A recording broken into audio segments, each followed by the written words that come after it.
이 난감한 상황이 콜센터의 첫 번째 확진 환자보다 발병일이 한참 앞서는 사례가 잇따르고 있는 겁니다. 이 얘기는 누가 어떻게 감염돼서 이 건물에 들어왔는지 밝혀내기가 쉽지 않다는 겁니다. 콜센터 직원 중 신천지 교인 5명은 모두 음성이 나왔지만 여전히 신천지와의 연관성도 살펴보고 있습니다. 이지선 기자의 보도입니다. 구로 콜센터의 첫 번째 확진 환자는 중국을 다녀온 적도 대구나 경북 지역을 방문한 적도 없었습니다.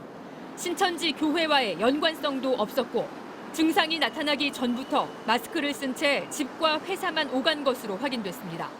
그런데 콜센터 직원에 대한 조사를 벌여보니 첫 번째 확진 환자보다 발병일이 길게는 일주일이나 앞서는 확진 환자가 잇따라 나타났습니다. 첫 번째 환자 역시 콜센터 안에서의 2차 혹은 3차 감염일 가능성이 높아진 겁니다. 그런데 이들 상당수가 증상이 나타난 이후 이미 열흘 가까이 지하철과 버스 등 대중교통을 이용해 회사를 출퇴근했던 것으로 드러났습니다. 대중교통을 이용하는 과정에서 누군가로부터 감염됐을 수도 있다는 얘긴데 이럴 경우 감염원을 찾는 건 사실상 불가능합니다. 불특정 다수가 또 밀집되게 타시기 때문에 지하철이나 많은 대중교통을 어디가 어떻게 노출이 됐고 하는 거를 다 역학조사를 해서 밝히기는 한계가 있다고 생각합니다. 그리고 또 잠복기 14일까지 감안하면 구로 콜센터가 코로나19에 처음 노출된 시기는 2월 둘째 주로 볼 수도 있습니다.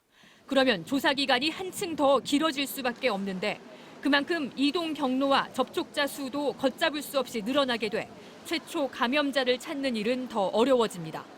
실제 신천지 대구교회에서도 첫 번째 확진 환자였던 31번째 환자보다 발병일이 앞서는 교인들이 잇따라 나왔고 최초 감염원은 여전히 오리무중입니다. 그래서 신천지 신도들 사이에 어떻게 감염 경로가 형성되었는지 해외로부터의 출입국 명단까지 저희가 확보를 해서 조사를 진행을 하고 있는데 역학조사에 있어서 조금 더 시간이 걸리는 것은 사실입니다. 방역당국은 먼저 환자들의 접촉자와 동선에 집중해 겹치는 장소나 집단시설 노출이 있었는지부터 파악한다는 계획입니다.